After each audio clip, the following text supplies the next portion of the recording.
Welcome to time 24x7 TV. మరి ఈ రోజు మూవీ మసాలాలో కొత్త ఇంట్రెస్టింగ్ విషయాలు తెలుసుకుందాం. Pan India star Prabhas, sensational director Sandeep Reddy Vanga combination లో రాబోతున్న స్పిరిట్ సినిమా కోసం ప్రేక్షకులు ఎంతగానో ఎదురు చూస్తున్నారు.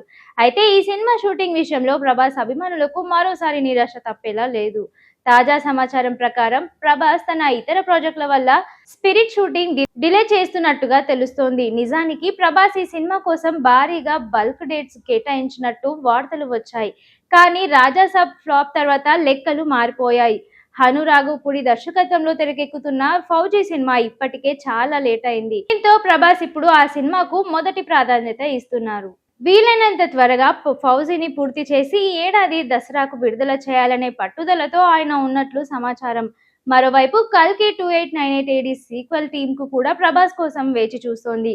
అమితాబ్ బచ్చన్, కమల్ హాసన్ వంటి దిగ్గజ నటుల కాల్ షీట్స్ ఉన్న ప్రభాస్ డేట్స్ అడ్జస్ట్ కావడం లేదు. ప్రస్తుతం ప్రభాస్ కు ఫౌజీ, కల్కి 2 వంటి భారీ చిత్రాల మధ్య స్పిరిట్ షూటింగ్ కు సమయం కేటాయించడం కష్టంగా మారింది.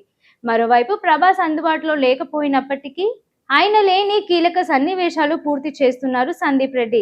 కాబట్టి స్పిరిట్ విడుదలలో ఏ మాత్రం మార్పులు ఉండవని తెలుస్తోంది. మార్చి 5, 2027న స్పిరిట్ చిత్రాన్ని ప్రపంచవ్యాప్తంగా విడుదల చేసేందుకు సందీప్ సన్నాహాలు చేస్తున్నారు. ప్రదీప్ రంగనాథన్ హీరోగా, ఉప్పెన బ్యూటీ కృతి శెట్టి హీరోయిన్ గా నటిస్తున్న తాజా చిత్రం లవ్ ఇన్సూరెన్స్ కంపెనీ. తాజాగా ఈ సినిమా తెలుగు టీజర్ ను చిత్ర యూనిట్ విడుదల చేసింది. చూస్తుంటే దర్శకుడు వినేష్ శివన్ మల్ని 2040 నాటికి కాలానికి తీసుకెళ్లబోతున్నట్లు అర్థమవుతోంది. ఫ్యూచరిస్టిక్ అంశాలతో కూడిన ఫన్ అండ్ రొమాంటిక్ ఎంటర్టైనర్ గా రూపొందుతున్న ఈ చిత్రం ఏప్రిల్ 10, 2026న ప్రపంచవ్యాప్తంగా గ్రాండ్ విడుదల అవుతోంది. ఇక టీజర్ గురించి మాట్లాడుకున్నట్టయితే సినిమాలో కృతి శెట్టి ధీమా అనే పాత్రలో నటిస్తోంది.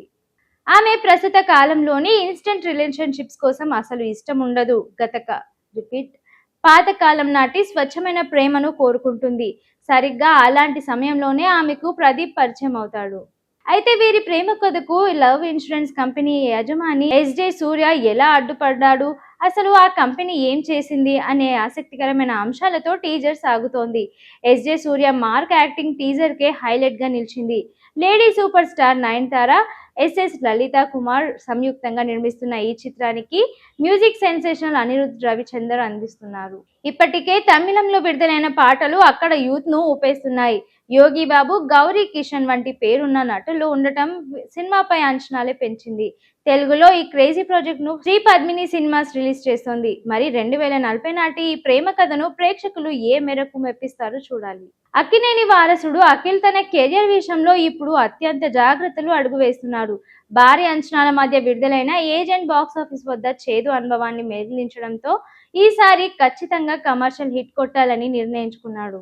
ప్రస్తుతం అఖిల్ తన తదుపరి చిత్రం లెనిన్ పనుల్లో బిజీగా ఉండగా సోషల్ మీడియాలో మరో క్రేజీ కాంబో గురించి వార్తలు చెక్కర్లు కొడుతున్నాయి. టాలీవుడ్ సెన్సేషనల్ డైరెక్టర్ మారుతితో అఖిల్ నెక్స్ట్ సినిమా చేయబోతున్నట్లు టాక్. వీరిద్దరి మధ్య ఇప్పటికే చర్చలు జరిగినట్లు సమాచారం. మారుతి గతంలో అక్కినేని నాగ చైతన్యతో చేసిన శైలజారెడ్డి అల్లుడు కమర్షియల్ గా మంచి విజయాన్ని అందించింది. అక్కినేని హీరోల బాడీ లాంగ్వేజ్ ను మారుతి డీల్ చేసిన విధానం అప్పట్లో అందరికీ ఆకట్టుకుంది. ఈ నేపథ్యంలో అఖిల్ కోసం కూడా ఒక పక్కా కమర్షియల్ ఎంటర్టైనర్ ను మారుతి సిద్ధం చేసినట్లు తెలుస్తోంది. కేవలం మారుతి మాత్రమే కాకుండా అఖిల్ మరికొందరు యువ దర్శకులతో కూడా కథలు విన్నట్టు టాక్ వినిపిస్తోంది. మారుతి లాంటి మినిమం గ్యారంటీ దర్శకుడితో సినిమా చేయడం వల్ల అఖిల్ కు మాస్ ఆడియన్స్ తో మంచి రీచ్ వస్తుందని విశ్లేషకులు భావిస్తున్నారు.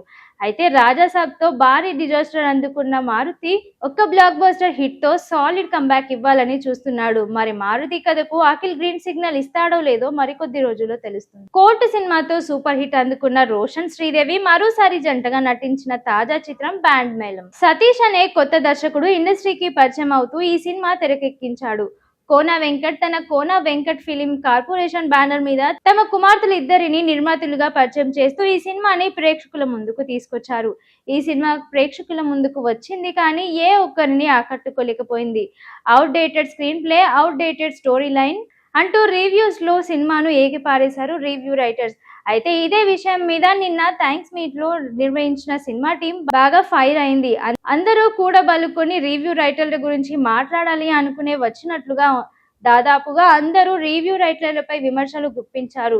దర్శకుడు అయితే మీ రివ్యూలు మాకు మరణ శాసనాలు అంటూ భారీ డైలాగులు కూడా వాడారు. వాస్తవానికి సినిమా బాగుంటే బాగుందని, లేదంటే లేదని రివ్యూ రైటర్లు తమ రివ్యూలో మెన్షన్ చేస్తూ ఉంటారు. అలాగే అన్ని రివ్యూలు ఏకపక్షంగా బాగుందో బాగోలేదో అని చెప్పడం కూడా చాలా తక్కువ సందర్భాల్లోనే చూస్తూ ఉంటాం. అయితే బ్యాండ్ మేళం విషయానికి వచ్చేసరికి సినిమా బాలేదని ముక్తకంఠంతో దాదాపు అన్ని వెబ్సైట్లు తేల్చి చెప్పేశాయి. ఇద్దరు తప్ప రాస్తే అనుకోవచ్చు, కానీ అన్ని వెబ్సైట్స్ మీద సదరు సతీష్ మీద లేదా కోన వెంకట్ మీద కక్ష కట్టి నెగిటివ్ రివ్యూస్ రాశారు కదా. అయితే దీన్ని నిర్మాత్మకంగా వివరాత్మకంగా రాసిన వెబ్సైట్స్ కూడా ఉన్నాయి. ఆ విషయానికి పట్టించుకోకుండా దర్శకుడు సహా సినిమాతో నటించిన కొంతమందిని నటులను సైతం రివ్యూ రైటర్ల మీద విరుచుకుపడ్డారు. సినిమా బాగుంటే దాన్ని పనిగట్టుకొని విమర్శించాల్సిన అవసరం లేదని రైటర్స్ కు వార్నింగ్ ఇచ్చారు. ఒకరైతే రివ్యూ రైటర్లను మేనేజ్ చేయలేదా అంటూ కోన వెంకట్ నే ప్రశ్నించారు. ఆయన దానికి లేదని సమాధానం చెప్పారు. నిజానికి రివ్యూ రైటర్లను మేనేజ్ చేసే పరిస్థితి ఉంటుందా అంటే అది లేదనే దాదాపుగా సినీ పరిశ్రమలో ఉన్న అందరికీ తెలుసు.